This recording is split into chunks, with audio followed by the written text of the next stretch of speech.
Hello everyone, welcome back to my channel. എല്ലാവർക്കും സുഖം തന്നെയല്ലേ? അൽഹംദുലില്ലാ, മാഷാ അല്ലാ, ഞാനിവിടെ സുഖമായിട്ട് ഇരിക്കുന്നു. എല്ലാവരും പുണ്യ റമളാനെ വരവേൽക്കാൻ വേണ്ടിയിട്ട് റെഡി ആയിട്ട് ഇരിക്കാവൂലേ? പഞ്ചുള്ളി പണിയൊക്കെ കഴിഞ്ഞു എല്ലാവരും. എൻ്റെ പണികളും ഏകദേശമൊക്കെ കഴിഞ്ഞിട്ടുണ്ട്. ഇന്ന് ഞാൻ റമളാൻ മാസത്തിലെ എനിക്ക് വേണ്ടി ഉണ്ടാക്കിയിട്ടുള്ള പ്ലാനറാണ് കാണിക്കുന്നത്. ഇപ്പം നിങ്ങളുടെ കയ്യിൽ പ്ലാനർ ഒന്നും ഇല്ലാന്നുണ്ടെങ്കിൽ പൈസ കൊടുത്ത് വാങ്ങേണ്ട ആവശ്യമൊന്നുമില്ല. ഇപ്പോൾ കുട്ടികൾക്കൊക്കെ സ്കൂളൊക്കെ പൂട്ടി വരുന്ന ഒരു സമയമാണല്ലോ. അപ്പോൾ കുട്ടികളുടെ കയ്യിലുണ്ടാവും ഒരുപാടൊന്നും എഴുതാത്ത നല്ല നോട്ട് പുസ്തകങ്ങൾ. അതൊക്കെ സംഘടിപ്പിച്ചിട്ട് നമുക്ക് പ്ലാനർ ഉണ്ടാക്കിയിട്ടെടുക്കാം. അല്ലാതെ ഡയറിയോ അല്ലെങ്കിൽ പ്ലാനർ പോലത്തെ പുസ്തകങ്ങളോ വേണമെന്നൊന്നുമില്ല. ഞാൻ ആദ്യമൊക്കെ നോട്ട് പുസ്തകത്തിൽ തന്നെയായിരുന്നു എഴുതിയിട്ടുണ്ടായിരുന്നു. 2-3 ദിവസമായിട്ട് നനച്ചുള്ളിപ്പണിയിലായിരുന്നു. തേക്കലും തുടക്കലും അടിക്കലും എല്ലാം കൂടിയായിട്ട് എൻ്റെ കൈയൊക്കെ ആകെ വൃത്തികേടായിട്ടുണ്ട്. വീഡിയോയിൽ നിങ്ങൾക്ക് കാണുമ്പോൾ തോന്നും ഈ പെണ്ണെന്താണ് കൈയൊന്നും കഴുകാതെയാണ് വന്നിരിക്കുന്നതെന്ന്.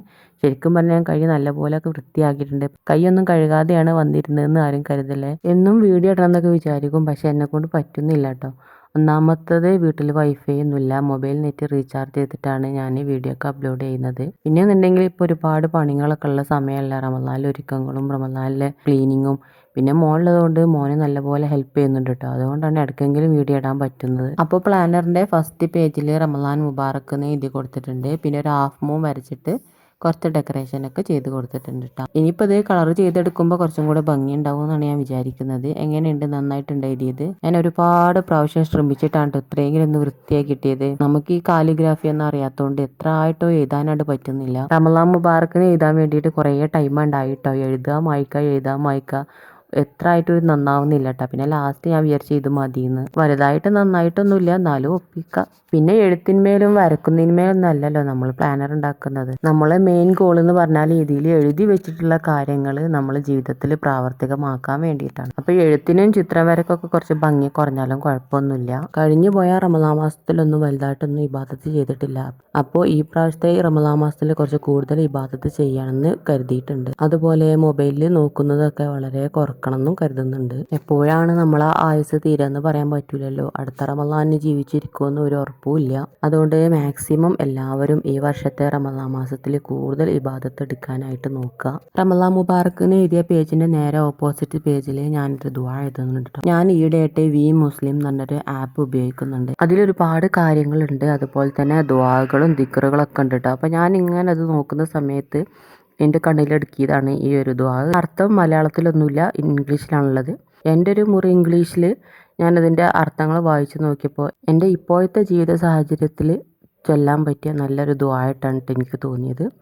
അപ്പോൾ ഞാനിത് ഇതിൻ്റെ ഓപ്പോസിറ്റിൽ എഴുതി വെച്ചതാണ്. നിങ്ങൾക്ക് താല്പര്യം ഉണ്ടെന്നുണ്ടെങ്കിൽ നമ്മൾ ഗൂഗിൾ ചെയ്ത് നോക്കിയാൽ ഇതിൻ്റെ മലയാളം കിട്ടുമായിരിക്കും. ഞാൻ ചെയ്ത് നോക്കിയിട്ടില്ല. ചൊല്ലി നോക്കിയപ്പോൾ നല്ലൊരു ദുആ ആയിട്ടാണ് എനിക്ക് തോന്നിയത്. ഇപ്പം ഞാൻ ഇതുവരെ ഇങ്ങനത്തെ ഒരു ദുആ കേട്ടിട്ടുമില്ല. അപ്പോൾ എപ്പോഴെങ്കിലും സമയം കിട്ടുകയാണെങ്കിൽ ചൊല്ലാലോ എന്ന് വിചാരിച്ചിട്ടാണ് ഈ പേജിൽ എഴുതി കൊടുത്തത്. ദുആന്റെ തൊട്ടടുത്തായിട്ട് ഞാൻ കുറച്ച് റമളാൻ ഡെക്കറേഷനൊക്കെ വരച്ച് കൊടുത്തിട്ടുണ്ട്. ഇനി രണ്ടാമത്തെ പേജിൽ ബിസ്മില്ലാഹിർ റഹ്മാനിർ റഹീം എന്ന് ആദ്യം തന്നെ എഴുതി കൊടുത്തിട്ടുണ്ട്.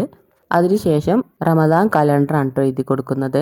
ഈ കലണ്ടറിൽ നമുക്ക് നോമ്പൊക്കെ അടയാളപ്പെടുത്തിയാൽ എത്ര നോമ്പായി എന്നൊക്കെ നമുക്ക് ഇതിൽ നോക്കിയാൽ പെട്ടെന്ന് മനസ്സിലാകും. അതുപോലെ തന്നെ പീരിയഡ്സ് ഒക്കെ ആവുകയാണെന്നുണ്ടെങ്കിൽ അതും കൂടി അടയാളപ്പെടുത്തി കൊടുക്കുക. എനിക്കൊക്കെ നല്ല പോലെ മറവിയാണ് കേട്ടോ. ഞാൻ കുറച്ച് മാസങ്ങൾ കഴിഞ്ഞാൽ തന്നെ എത്ര നോമ്പ് പോയി എന്നുള്ളതൊന്നും എനിക്ക് ഓർമ്മ ഉണ്ടാവില്ല. അപ്പോൾ ഞാൻ വർഷങ്ങളായിട്ട് പോയ നോമ്പുകളൊക്കെ ഇതേ രീതിയിൽ എഴുതി വെക്കാറുണ്ട് കേട്ടോ. കലണ്ടറൊന്നും വരച്ചിട്ടല്ല, ജസ്റ്റ് ഡയറിയിൽ എഴുതി വെക്കും ഇത്ര നോമ്പ് പോയിന്ന്. അപ്പോൾ ഇനി ഓർമ്മ ഇല്ലാന്നുണ്ടെങ്കിലും കുറേ കാലം കഴിഞ്ഞാലോ ഈ പ്ലാനർ ഒന്ന് മറിച്ച് നോക്കിയാൽ നമുക്ക് ഓർമ്മ ആവുമല്ലോ എത്ര നോമ്പുണ്ട്, ഇന്ന ദിവസമാണ് പോയത്, ഇത്രാമത്തെ നോമ്പിനാണ് നമുക്ക് പീരിയഡ്സ് ആയതെന്നൊക്കെ ഓർമ്മിക്കാനായിട്ട് പറ്റും. അതിൻ്റെ തൊട്ടടുത്തായിട്ട് തന്നെ വേറൊരു കലണ്ടറും കൂടി വരച്ചു കൊടുക്കുന്നുണ്ട്. ഇതെന്തിനാണെന്ന് വെച്ചാൽ ഓരോ ദിവസവും നമ്മൾ ഇസ്തിഗ്ഫാർ 100 പ്രാവശ്യം ചൊല്ലുക. എന്നിട്ട് ഇതിൽ ടിക്ക് മാർക്ക് അടയാളപ്പെടുത്താം കേട്ടോ. ചെല്ലാത്ത ദിവസം നമുക്ക് ഇൻറ്റു മാർക്ക് അടയാളപ്പെടുത്താം. ഇനി മൂന്നാമത്തെ പേജിൽ റമദാൻ ചെക്ക് ലിസ്റ്റ് എന്ന് എഴുതി കൊടുത്തിട്ടുണ്ട്. ഇതെന്ന് പറഞ്ഞാൽ റമളാൻ മാസത്തിൽ എനിക്ക് ചെയ്യാൻ വേണ്ടിയിട്ടുള്ള കാര്യങ്ങൾ എഴുതി കൊടുക്കാം കേട്ടോ. നമുക്ക് ഇഷ്ടമുള്ള കാര്യങ്ങൾ എഴുതി കൊടുക്കാം. ഓരോരുത്തർക്കും അവരവരുടെ ജീവിതത്തിലെ സാഹചര്യങ്ങൾക്കനുസരിച്ചുള്ള കാര്യങ്ങൾ എഴുതി കൊടുക്കാം കേട്ടോ. നമ്മൾ മറ്റുള്ളത് നോക്കി എഴുതുമ്പോൾ ചിലപ്പോൾ നമുക്കത് പ്രവർത്തിക്കാനായിട്ട് പറ്റിയെന്ന് വരില്ല. അപ്പോൾ എനിക്ക് എന്തെല്ലാം കാര്യങ്ങളാണോ ചെയ്യാനുള്ളത്, അല്ലെങ്കിൽ എന്തെല്ലാം കാര്യങ്ങളാണ് ചെയ്യേണ്ടത്, അതോ അല്ലെങ്കിൽ എന്തെല്ലാം കാര്യങ്ങൾ എൻ്റെ ജീവിതത്തിൽ നിന്ന് ഒഴിവാക്കണം, അങ്ങനെയുള്ള കാര്യങ്ങളൊക്കെയാണ് ഞാനിവിടെ എഴുതി കൊടുത്തിട്ടുള്ളത്. ഒരു 20 കാര്യങ്ങൾ ഞാൻ എഴുതി കൊടുത്തിട്ടുണ്ട്. ഓരോ കാര്യത്തിൻ്റെ നേരെയും ചെറിയൊരു വട്ടം വരച്ച് കൊടുത്തിട്ടുണ്ട് കേട്ടോ. റമളാൻ മാസം കഴിഞ്ഞതിന് ശേഷം ഇതൊക്കെ ഒന്ന് ചെക്ക് ചെയ്ത് നോക്കുക. ഇതിൽ പറഞ്ഞിട്ടുള്ള കാര്യങ്ങളൊക്കെ നമുക്ക് നടപ്പിലാക്കാൻ പറ്റിയിട്ടുണ്ടെന്നുണ്ടെങ്കിൽ ടിക്ക് മാർക്ക് ഇട്ട് കൊടുക്കുക. നമുക്കത് നടത്താൻ പറ്റിയിട്ടില്ല എന്നുണ്ടെങ്കിൽ ഇൻറ്റു മാർക്ക് ചെയ്ത് കൊടുക്കുക കേട്ടോ.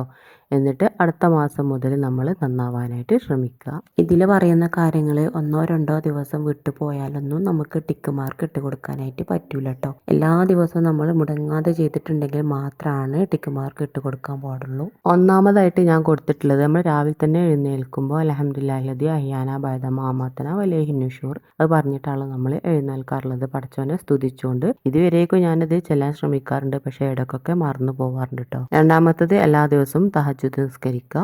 മൂന്നാമത്തേത് രാവിലെയുള്ള ദുആ ആണ്. തഹജ്ജുദ് നിസ്കാരം കഴിഞ്ഞിട്ട് ഞാനത് ചെല്ലാറുണ്ട്. തഹജ്ജുദ് നിസ്കരിക്കാത്ത ദിവസങ്ങളും ഉണ്ടായിട്ടുണ്ട് കേട്ടോ. ആ ദിവസങ്ങളിൽ സുബ്ഹിക്ക് ശേഷം ഞാൻ ഈ ദുആ ചെല്ലാറുണ്ട്. അപ്പോൾ ഏതാണ് ആ ദുആ എന്ന് വെച്ചാൽ സൂറത്ത് ഹശറിലെ അവസാന 4 ആയത്തുകളാണ്. ലൗ അൻസൽനാ ഹാദൽ ഖുർആന എന്ന് പറഞ്ഞ് തുടങ്ങുന്ന 21ാമത്തെ ആയത്ത് മുതൽ ലാസ്റ്റിലെ 24ാമത്തെ ആയത്ത് വരെ ചൊല്ലണം നമ്മൾ. നമുക്കൊരു 1-2 മിനിറ്റ് പോലും ആവശ്യമില്ല കേട്ടോ ഇത് ചെല്ലാൻ. സ്ക്രീൻഷോട്ട് ഞാൻ ഇതിൻ്റെ കൂടെ തന്നെ കൊടുക്കാം. ഇനി ഇത് എങ്ങനെയാണ് ഓതേണ്ടതെന്ന് പറഞ്ഞുതരാം. ആദ്യം അഊദു ബില്ലാഹി സമീഉൽ അലീം മിനശ് ശൈത്വാനിർ റജീം എന്ന് 3 പ്രാവശ്യം ഓതുക. അതിനുശേഷം ബിസ്മി ചൊല്ലിയിട്ട് ലൗ അൻസൽനാ എന്ന് തുടങ്ങുന്ന ആയത്തുകളും ഓതുക. ഇത് നമ്മൾ സുബ്ഹിൻ്റെ ശേഷം ഒരു പ്രാവശ്യം, അതുപോലെ തന്നെ മഗ്‌രിബിൻ്റെ ശേഷം ഒരു പ്രാവശ്യം ഓതിയാൽ 70,000 മലക്കുകൾ നമുക്ക് വേണ്ടി പൊറുക്കലിനെ തേടുന്നു. ഷഹീദിൻ്റെ മരണം പ്രതിഫലമായിട്ട് ലഭിക്കുന്നു. പാപങ്ങൾ മുഴുവൻ പൊറുക്കുന്നൊക്കെ പറയപ്പെടുന്നുണ്ട്. മനുഷ്യന്മാർ തമ്മിലുള്ളത് നമ്മൾ തന്നെ അങ്ങോട്ടും ഇങ്ങോട്ടും പൊറുക്കലിനെ തേടണം കേട്ടോ. അപ്പോൾ ഇത്രയും പുണ്യമാക്കപ്പെട്ട റമളാൻ മാസത്തിൽ രാവിലെയും വൈകുന്നേരവും നമുക്ക് വേണ്ടി 70,000 മലക്കുകൾ പാപമോചനം തേടുക പറഞ്ഞാൽ അതൊരിക്കലും ആരും മിസ്സാക്കരുത്. അത് നമുക്ക് കിട്ടുന്ന ഏറ്റവും വലിയ ലോട്ടറിയാണ്. ഒരു ദിവസം 2 നേരം ചെല്ലാൻ കഴിഞ്ഞിട്ടില്ല എന്നുണ്ടെങ്കിൽ ഒരു നേരെങ്കിലും, ഒന്നെങ്കിൽ രാവിലെ അല്ലെങ്കിൽ വൈകുന്നേരമെങ്കിലും ചെല്ലാനായിട്ട് ശ്രമിക്കുക. ഇനി നിങ്ങൾക്ക് ഈ ആയത്തിനെ കുറിച്ച് കൂടുതൽ അറിയണം എന്നുണ്ടെങ്കിൽ ലൗ അൻസൽനാ എന്ന് യൂട്യൂബിൽ അടിച്ചു കൊടുത്താൽ മതി. ഒരുപാട് ഉസ്താദുമാർ അതിനെപ്പറ്റിയുള്ള വീഡിയോ ചെയ്തിട്ടുണ്ട്. ഇനി അടുത്തത് എല്ലാ 5 വക്ത് നിസ്കാരവും മുടങ്ങാതെ നിസ്കരിക്കുക. എല്ലാ ദിവസവും ഖുർആൻ ഓതുക. പിന്നെ ഫാമിലിയുടെ കൂടെ സമയം സ്പെൻഡ് ചെയ്യുക. അടുത്തത് മ്യൂസിക് കേൾക്കരുത്. ഞാനത് മെയിനായിട്ട് ഉദ്ദേശിച്ചത് ഫോണിന്റെ ഉപയോഗം കുറക്കുക എന്നാണ് കേട്ടോ. അടുത്തത് ഗോസിപ്സ് ഒക്കെ ഒഴിവാക്കുക. പിന്നെ ഞാൻ എഴുതിയിട്ടുള്ളത് റമളാൻ കഴിയുന്നതിന് മുമ്പായിട്ട് തന്നെ ഖുർആനിലെ ലാസ്റ്റത്തെ 20 സൂറത്തുകൾ മനഃപ്പാഠമാക്കണം. പിന്നെ എൻ്റെ ചിന്താഗതിയും എൻ്റെ പ്രവൃത്തിയൊക്കെ കുറച്ചും കൂടി ഇമ്പ്രൂവ്മെന്റ് ചെയ്യാനുണ്ട്. എന്നെ തന്നെ സ്വയം നന്നാക്കണം എന്നാണ് ഞാൻ അടുത്തതായിട്ട് എഴുതിയിട്ടുള്ളത്. പിന്നെ വീട്ടിൻ്റെ ഉള്ളിൽ നിൽക്കുകയാണെങ്കിലും നല്ലപോലെ ഡ്രസ്സ് ധരിക്കുക. ഇത് ഞാൻ ചെയ്യാത്തൊരു കാര്യം കേട്ടോ. എൻ്റെ മാക്സികളൊക്കെ മിക്കതും പഴയ മാക്സികൾ, നരച്ച മാക്സികളൊക്കെയാണ് കേട്ടോ. അപ്പോൾ അതൊക്കെ ഒഴിവാക്കിയിട്ട് നല്ലപോലെ ഡ്രസ്സ് ധരിക്കുക. പിന്നെ ഞാൻ ചെയ്യുന്നൊരു കാര്യമാണ് കുട്ടികളോട് ചില സമയത്തൊക്കെ ഒച്ചിട്ട് സംസാരിക്കും. അത് മാറ്റാനായിട്ട് ശ്രമിക്കണം. ഇനി അടുത്തത് എന്നും അസ്മാഉൽ ഹുസ്ന ചൊല്ലണം. അതുപോലെ തന്നെ റമളാനിലെ 30 ദിവസം കൊണ്ട് 2 ഖത്തം ഓതണം. അതുപോലെ തന്നെ ചാരിറ്റി ചെയ്യണം. എല്ലാ ദിവസവും തറാവീഹ് നിസ്കരിക്കണം. ഒരുപാട് ദുആ ചെയ്യണം. വൈകുന്നേരം ദുആ ചൊല്ലണം. അത് ലൗ അൻസൽനാ എന്നുള്ള അതന്നെയാണ് കേട്ടോ. പിന്നെ അള്ളാഹുവിനോട് എന്നും പൊറുക്കലിനെ തേടണം. അതിവിടെ ഇസ്തിഗ്ഫാർ 100 പ്രാവശ്യം ഓരോ ദിവസവും ചൊല്ലാൻ എഴുതി വെച്ചിട്ടുണ്ട്. അതുപോലെ ഉറങ്ങാൻ കിടക്കുന്ന സമയത്ത് ആ ദിവസത്തിൽ അള്ളാഹു തആല നമുക്ക് നൽകിയ അനുഗ്രഹങ്ങളെ കുറിച്ച് ഓർത്തുകൊണ്ട് അള്ളാഹുവിനോട് നന്ദി പറഞ്ഞുകൊണ്ട് കിടന്നുറങ്ങണം. ഇനി 4ാമത്തെ പേജിലെ ദിക്റുകളാണ്. നമുക്ക് ഫസ്റ്റത്തെ 10, 2ാമത്തെ 10, 3ാമത്തെ 10 ചൊല്ലാനുള്ള ദിക്റുകളാണ്. 3ാമത്തെ 10 ചൊല്ലാൻ വേണ്ടിയിട്ട് 2 ദിക്റുകളുണ്ട്. ഞാനിവിടെ അല്ലാഹു മുഅത്തഖിനി മിനന്നാർന്ന് തുടങ്ങുന്ന ദിക്റാണ് എഴുതിയിട്ടുള്ളത്.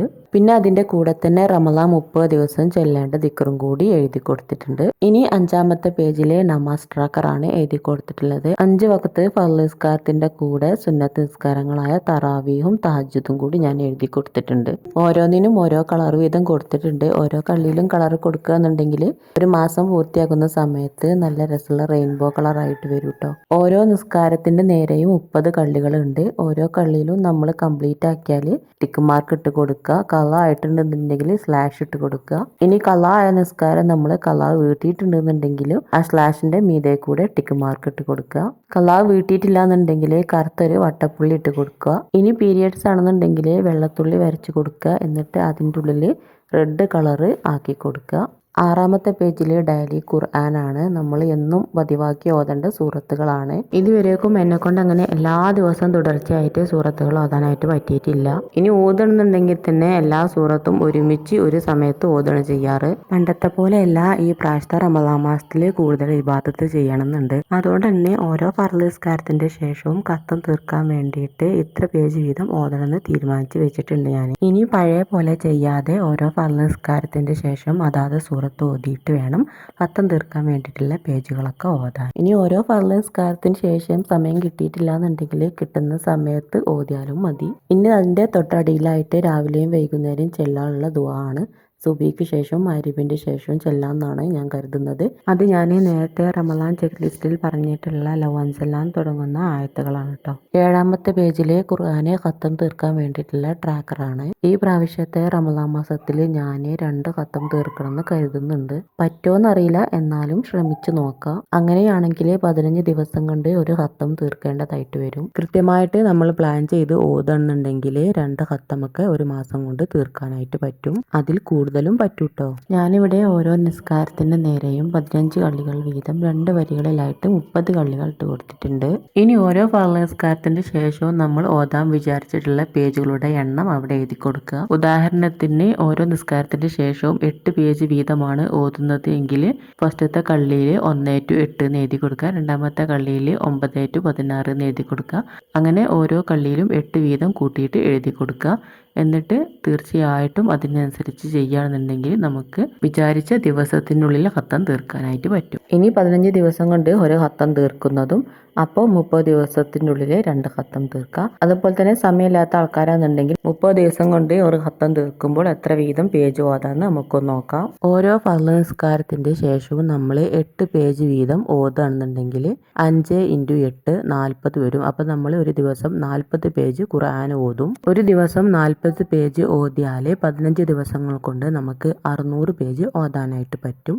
604 പേജാണ് ഖുർആൻ ഉള്ളത്. ബാക്കിയുള്ള 4 പേജ് എന്ന് പറഞ്ഞാൽ ചെറിയ ചെറിയ സൂറത്തുകളായിരിക്കും. അതുകൊണ്ട് തന്നെ നമുക്ക് പെട്ടെന്ന് ഓതാനായിട്ടും പറ്റും. ഇതേ രീതിയിൽ നിങ്ങൾ പ്ലാൻ ചെയ്യാന്നുണ്ടെങ്കിൽ 15 ദിവസം കൊണ്ട് ഒരു ഖത്തം ഓതാം. അതുപോലെ തന്നെ 30 ദിവസത്തിൽ 2 ഖത്തം ഓതാം. 2 ഖത്തം തീർക്കണം എന്നുണ്ട്. പീരിയഡ്സ് ഒക്കെ ആവുകയാണെന്നുണ്ടെങ്കിൽ എന്താ ചെയ്യാന്ന് കരുതുന്ന ആൾക്കാരാണെന്നുണ്ടെങ്കിൽ ഓരോ വക്ത് നിസ്കാരത്തിന് ശേഷം 8 പേജ് ഓതുന്നതിന് പകരം 10 പേജോ അല്ലെങ്കിൽ 12 പേജോ ഓതുക. 10 പേജ് ഓതിയാൽ ഒരു ദിവസം നമ്മൾ 50 പേജ് ഓതും. അങ്ങനെയാണെന്നുണ്ടെങ്കിൽ 15 ദിവസം ആവുന്നതിന് മുന്നേ തന്നെ നമുക്ക് ഖത്തം തീർക്കാനായിട്ട് പറ്റും. ഇനി ഓരോ ഫർള് നിസ്കാരത്തിന് ശേഷവും 12 പേജ് വീതമാണ് ഓതുന്നതെങ്കിൽ ഒരു ദിവസം നമ്മൾ 60 പേജ് ഓതും. അങ്ങനെയാണെന്നുണ്ടെങ്കിൽ 10 ദിവസം കൊണ്ട് നമുക്ക് ഖത്തം തീർക്കാനായിട്ട് പറ്റും. പീരിയഡ്സ് ആയി ശുദ്ധിയായി കഴിഞ്ഞതിന് ശേഷം ഒന്നായിട്ട് ലാസ്റ്റിൽ ഓതാന്ന് കരുതരുത്. നമ്മൾ സ്ത്രീകൾക്ക് ഏതായാലും പീരിയഡ്സ് ആവും എന്നുള്ളത് നമുക്കൊക്കെ അറിയാം. അതുകൊണ്ട് നമ്മൾ റമളാന്റെ തുടക്കത്തിൽ തന്നെ കൂടുതൽ പേജ് ഓതാനായിട്ട് ശ്രമിക്കുക. എന്നാൽ നമുക്ക് എല്ലാം കൂടി ഓതാനുണ്ടല്ലോ എന്ന് കരുതിയിട്ട് അങ്ങനത്തെ ഒരു ടെൻഷനും ആവേണ്ട ആവശ്യം വരില്ല. ഇനി 30 ദിവസം കൊണ്ട് 2 ഖത്തം തീർക്കാൻ സമയമില്ല, ഒരു ഖത്തം ഓതാനേ സമയമുള്ളൂ എന്നുണ്ടെങ്കിൽ ഓരോ ഫർള് നിസ്കാരത്തിന് ശേഷം 4 പേജ് വീതം ഓതുക. അപ്പോൾ ഒരു ദിവസം 20 പേജ് ഓതാനായിട്ട് പറ്റും. അങ്ങനെയാണെന്നുണ്ടെങ്കിൽ 30 ദിവസം കൊണ്ട് 600 പേജ് നമുക്ക് ഒരു ഖത്തം തീർക്കാനായിട്ട് പറ്റും. പീരിയഡ്സ് ആയി കഴിഞ്ഞാൽ ഒരുപാട് ഓതാനായിട്ട് നമുക്ക് പെൻഡിങ് ആവും.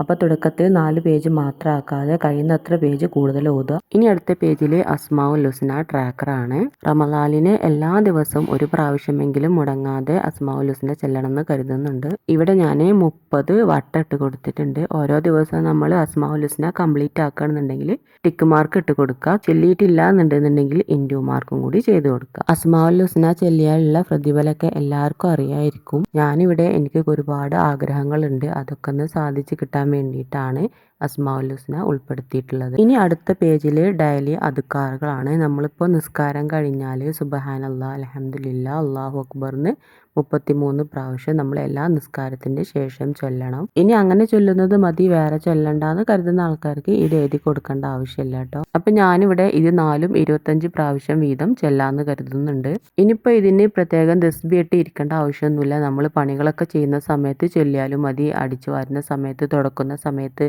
അല്ലെങ്കിൽ അടുക്കളയിൽ ഭക്ഷണം പാചകം ചെയ്യുന്ന സമയത്തൊക്കെ ചെല്ലിയാലും മതി. അപ്പോൾ നമ്മുടെ പ്ലാനറിന്റെ ഏകദേശം കാര്യങ്ങളൊക്കെ ഇവിടെ കഴിഞ്ഞിട്ടുണ്ട്. വീഡിയോ എടുക്കുന്നതിനിടെ ഫോണ് മെമ്മറി കുറവായതുകൊണ്ട് ഓഫായിട്ടോ. അതുകൊണ്ട് തന്നെ ഞാൻ കളർ കൊടുക്കുന്ന കാര്യങ്ങളൊന്നും ഇതിൽ ഉൾപ്പെടുത്തിയിട്ടില്ല. അതിപ്പോൾ ഓരോരുത്തർക്ക് ഇഷ്ടത്തിനനുസരിച്ച് കളർ കൊടുക്കുക, ചിത്രം വരയ്ക്കുക, അതൊക്കെ ചെയ്യാട്ടോ. കുറച്ചൊക്കെ അട്രാക്ഷൻ ആക്കുന്നത് നല്ലതാണ്. അപ്പോൾ തന്നെ നമുക്ക് പ്ലാനർ എടുത്ത് നോക്കുന്ന സമയത്തുണ്ടല്ലോ നമുക്ക് മനസ്സിന് നല്ലൊരു സന്തോഷം തോന്നും. അതുപോലെ തന്നെ ഇനിയും പ്ലാനർ ചെയ്യാനായിട്ട് നമുക്ക് ഇൻട്രസ്റ്റും കൂടും. ഇത് എൻ്റെ ഒരു അനുഭവമാണ് കേട്ടോ. പിന്നെ ഉണ്ടല്ലോ കുറേ കാലം കഴിഞ്ഞാൽ നമുക്ക് ഈ പ്ലാനറൊക്കെ എടുത്ത് വെച്ച് നോക്കിയാൽ എത്രത്തോളം നമ്മൾ അള്ളാഹുലേക്ക് അടുത്തിട്ടുണ്ട് എന്നുണ്ട് നമുക്ക് മനസ്സിലാക്കാം. ഇത്രയും കാലം നമ്മൾ വേറെ പല കാര്യങ്ങൾക്ക് വേണ്ടിയിട്ടാണല്ലോ സമയം കളഞ്ഞതെന്ന് ആലോചിക്കുമ്പോൾ ശരിക്കും സങ്കടം വരും. ഇങ്ങനെ പ്ലാനർ ഉണ്ടാക്കാൻ തുടങ്ങിയപ്പോഴാണ് എൻ്റെ മടി ഒരുപാട് കുറഞ്ഞു കിട്ടിയത്. അതുപോലെ തന്നെ ഫസ്റ്റ് പ്ലാനറൊക്കെ എടുത്ത് നോക്കുന്ന സമയത്ത് ഒരുപാട് നിസ്കാരങ്ങൾ കളാവും. അതിങ്ങനെ കാണുമ്പോൾ ഒരുപാട് സങ്കടം വരും കേട്ടോ. നമ്മൾ നിസ്കരിക്കുന്നില്ല എന്നുള്ളൊരു തോന്നലാണ്. അതിനൊക്കെ ഒരു മാറ്റം വരുത്താൻ പ്ലാനർ നമ്മളെ സഹായിക്കും. നമ്മളെപ്പോഴും പ്ലാനറുമായിട്ട് കണക്ഷൻ ഉണ്ടാവണമെന്ന് മാത്രം. എൻ്റെ ഒരു ദീനീയായ ജീവിതത്തിലേക്ക് ഒരുപാട് ഇമ്പ്രൂവ്മെൻറ്റ് ഈ പ്ലാനർ തന്നിട്ടുണ്ട്. പിന്നെയെന്ന് പറഞ്ഞാൽ നമ്മൾ എഴുതി വെച്ചിട്ട് എവിടെയെങ്കിലും വെച്ചതുകൊണ്ട് കാര്യമില്ല കേട്ടോ.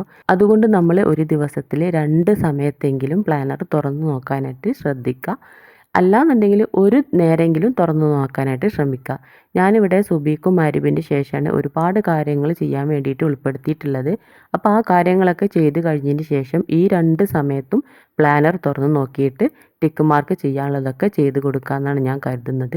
അങ്ങനെ ആകുമ്പോൾ നമ്മൾ പല കാര്യങ്ങളും മറന്നു പോകില്ല. എല്ലാം കൃത്യത്തിന് നമുക്ക് ചെയ്യാനായിട്ട് പറ്റും. അപ്പോൾ ഇത്രയൊക്കെ തന്നെ ഉള്ളൂ നമ്മളെ വീഡിയോ. എല്ലാവർക്കും ഇഷ്ടപ്പെട്ടാൽ ചാനൽ സബ്സ്ക്രൈബ് ചെയ്യാനും ലൈക്ക് ചെയ്യാനും അതിൻ്റെ കൂടെ തന്നെ നിങ്ങളുടെ അഭിപ്രായങ്ങൾ കമൻറ്റ് ചെയ്യാനും മറക്കരുത്. പിന്നെ എൻ്റെ പ്ലാനറിനെ കുറിച്ചുള്ള അഭിപ്രായം തീർച്ചയായിട്ടും കമൻറ്റ് ചെയ്യണേ. അതുപോലെ മറ്റൊരു ഇമ്പോർട്ടൻ്റ് ആയിട്ടുള്ള കാര്യമാണ്, നമ്മൾ ആരോടെങ്കിലും പിണക്കങ്ങളോ അല്ലെങ്കിൽ എന്തെങ്കിലും പ്രശ്നങ്ങളോ ഉണ്ടെന്നുണ്ടെങ്കിൽ അതൊക്കെ റമളാൻ വരുന്നതിന് മുമ്പായിട്ട് തീർക്കാനായിട്ട് ശ്രമിക്കണേ. അപ്പോഴാണ് നമ്മൾ ചെയ്യുന്ന ഇബാദത്തായാലും നോമ്പായാലും അതിൻ്റെയൊക്കെ ഒരു സ്വീകാര്യതയും അർത്ഥമൊക്കെ വരുള്ളൂ. അതുപോലെ തന്നെ മറ്റുള്ളവരെ കുറ്റം പറയുന്നത്, മൊബൈലിൽ ഒരുപാട് സമയം ചിലവഴിക്കുന്നതൊക്കെ മാറ്റാനായിട്ട് ശ്രമിക്കുക. ഞാനും പരമാവധി ശ്രമിക്കുന്നുണ്ട്. ഈ വർഷത്തെ റമളാൻ എനിക്കും നിങ്ങൾക്കൊക്കെ നല്ലൊരു റമളാൻ മാസമാവട്ടെ. അതുപോലെ തന്നെ ഇനിയും ഒരുപാട് റമളാൻ മാസത്തിൽ നല്ലപോലെ ഇബാദത്ത് ചെയ്യാനുള്ള തൗഫീഖും നമുക്ക് നാഥൻ നൽകട്ടെ. നല്ലൊരു വീഡിയോയുമായിട്ട് വീണ്ടും കാണാം ഇൻഷാ അല്ലാഹ്.